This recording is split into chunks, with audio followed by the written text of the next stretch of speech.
안녕하세요. 혹시 내 생각이 정말 내 것일까? 이런 생각 해보신 적 있나요? 오늘 우리가 파헤쳐 볼 건 바로 이겁니다. 우리 생각에 숨겨진 설계도, 그리고 우리가 세상을 보는 방식을 아주 조용하고 교묘하게 조종하는 그 힘에 대해서요. 자, 준비되셨죠? 자, 여기 아주 유명한 말이 있습니다. 위대한 철학자 르네 데카르트가 한 말인데요. 우리의 생각 외에 온전히 우리 능력 안에 있는 것은 아무것도 없다. 와, 정말 멋지지 않나요? 다른 건 몰라도 내 생각만큼은 완벽하게 내 통제 아래 있다는 거잖아요. 사실 많은 사람들이 그렇게 믿고 있고요. 하지만 정말 그럴까요? 아주 만약에 우리 생각이 온전히 우리만의 것이 아니라면요. 오늘 바로 이 질문에 대한 답을 한번 찾아보려고 합니다. 자, 그럼 본격적으로 시작해볼까요? 첫 번째 주제는 바로 합리성이라는 신화입니다. 우리가 우리 자신에 대해 갖고 있는 아주 오래된 믿음을 한번 깨부숴보자는 거죠. 혹시 셜록 홈즈 아시죠? 냉철하고 감정에 휘둘리지 않고 오직 논리만으로 사건을 해결하는 그런 모습. 우리는 오랫동안 우리 뇌도 약간 그런 거라고 생각했어요. 순수하게 합리적인 계산 기계 같은 거죠. 그런데 말이죠. 현대과학이 밝혀낸 사실은 전혀 달랐습니다. 그 주범이 바로 인지편향이란 녀석입니다. 이게 뭐냐면요. 우리 뇌가 논리적이고 이성적인 길 대신에 빠르고 쉬운 지름길을 택하려는 경향이에요.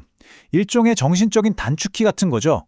왜냐하면 우리 뇌는 원래부터 수많은 정보를 아주 빠르게 처리해서 생존해야 했거든요. 그러다 보니 정확성보다는 속도를 우선시하게 된 거예요. 자, 그럼 가장 흔한 인지 편향부터 한번 살펴볼까요? 바로 확증 편향인데요. 이건 마치 우리 머릿속에 메아리방이 하나 있는 거랑 비슷해요. 내가 믿고 싶은 것만 계속해서 울려 퍼지는 거죠. 여기 케빈과 사라가 있습니다. 케빈은 채식주의자고 사라는 고기도 먹어요. 둘 다 인터넷에서 건강 정보를 찾아봅니다. 그럼 어떻게 될까요? 케빈의 눈에는 채식의 장점을 말하는 기사만 보이고 사라의 눈에는 육식의 필요성을 강조하는 연구 결과만 들어오는 거죠. 똑같은 정보를 보는데도 전혀 다른 현실을 보는 겁니다. 이 확증 편향이 진짜 무서운 게 뭐냐면 이게 다 무의식적으로 일어난다는 거예요. 나도 모르게 내 생각과 맞는 정보만 찾고 조금이라도 다른 의견은 에이 저건 틀렸어 하고 무시해버리는 거죠. 이게 개인 수준에서 끝나면 괜찮은데 사회 전체로 번지면 어떨까요? 인종차별, 정치적 갈등 이런 심각한 문제들의 뿌리가 되기도 합니다. 그럼 이 편향에서 어떻게 벗어날 수 있을까요? 다행히 방법이 있습니다. 진화론으로 유명한 찰스 다윈이 사용했던 방법인데요. 바로 다윈의 황금률입니다. 방법은 간단해요. 아주 일부러 내 생각과 반대되는 증거를 찾아보는 거예요. 그리고 그걸 진지하게 파고드는 거죠. 내 믿음에 스스로 태클을 거는 겁니다. 정말 용기가 필요한 일이죠. 자, 다음으로 넘어가 볼까요? 이번엔 밴드웨건 효과입니다. 한마디로 대세를 따르는 심리죠. 이런 경험 다들 한 번쯤 있지 않으세요? 나는 사실 그 장르 영화 별로 안 좋아하는데 박스오피스 1위라고 하고 친구들이 다 봤다고 하니까 왠지 나도 봐야 할 것 같은 기분? 또는 평소에 기름진 과자 쳐다도 안 보는데 요즘 제일 핫한 과자라고 하니까 한번 먹어볼까? 하고 손이 가는 거예요. 바로 이게 우리를 움직이는 밴드웨건 효과의 힘입니다. 그러니까 밴드웨건 효과라는 건 내 진짜 생각이나 믿음과는 상관없이 그냥 다른 사람들이 하니까 나도 따라하게 되는 현상을 말하는 거예요. 왜냐면 인간은 혼자 떨어지는 걸 두려워하는 사회적 동물이니까요. 그 무리에 속하고 싶은 본능 같은 거죠. 근데 이게 사소한 선택이면 괜찮은데 아주 위험한 결과를 낳을 수도 있어요. 예를 들어 어떤 정치인의 정책은 잘 모르면서 그냥 인기가 많으니까, 대세니까 하고 투표하는 경우를 생각해 보세요. 실제로 역사적으로 히틀러의 나치당이 바로 이 대중의 심리를 교묘하게 이용해서 권력을 잡았다는 건 정말 섬뜩한 이야기죠. 그래서 마크 트웨인이 이런 말을 남겼습니다.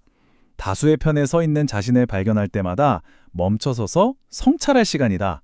정말 곱씹어 볼 만한 말 아닌가요?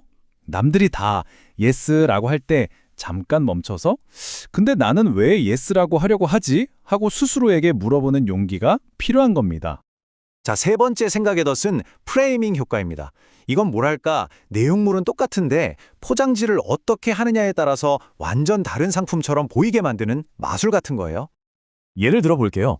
헬스장 회원권을 끊으려고 하는데 1년에 50만 원입니다. 라고 하는 거랑 하루에 커피 한 잔 값도 안 되는 1,370원입니다. 라고 하는 거랑 어떤 게 더 끌리시나요? 당연히 후자겠죠.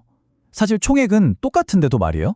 이게 바로 프레이밍, 즉 틀짜기 효과입니다. 이 효과는 특히 언론에서 정말 막강한 힘을 발휘해요. 자, 첫 번째 헤드라인을 보세요. EU 이민자들 영국 정부에 초당 408.12파운드의 비용 발생시켜. 이걸 보면 어떤 생각이 드세요?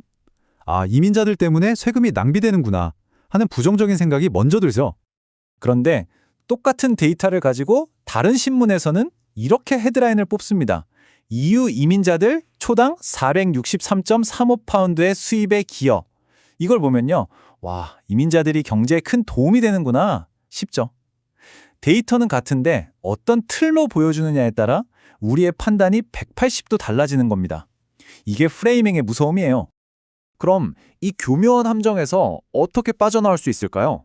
몇 가지 방법이 있습니다. 먼저 정보를 나만의 방식으로 재구성해보는 거예요. 아까 헬스장 예시처럼 하루 1,370원? 그럼 1년이면 얼마지? 하고 직접 계산해보는 거죠. 그리고 제시된 선택지 외에 다른 가능성은 없는지 항상 생각해보는 습관을 들이는 겁니다. 경쟁은 좋은가 나쁜가 같은 질문에는 상황에 따라 다르다고 대답할 수 있어야 해요. 자, 이제 마지막입니다. 오늘 이야기한 것들을 정리하면서 어떻게 하면 우리의 생각을 되찾을 수 있을지 이야기해 볼게요. 오늘 제가 드리고 싶은 가장 중요한 메시지는 이겁니다. 이 모든 생각의 덫과 싸우기 위한 첫걸음은 아주 간단해요. 바로 내가 틀릴 수도 있다는 사실을 받아들이는 겁니다.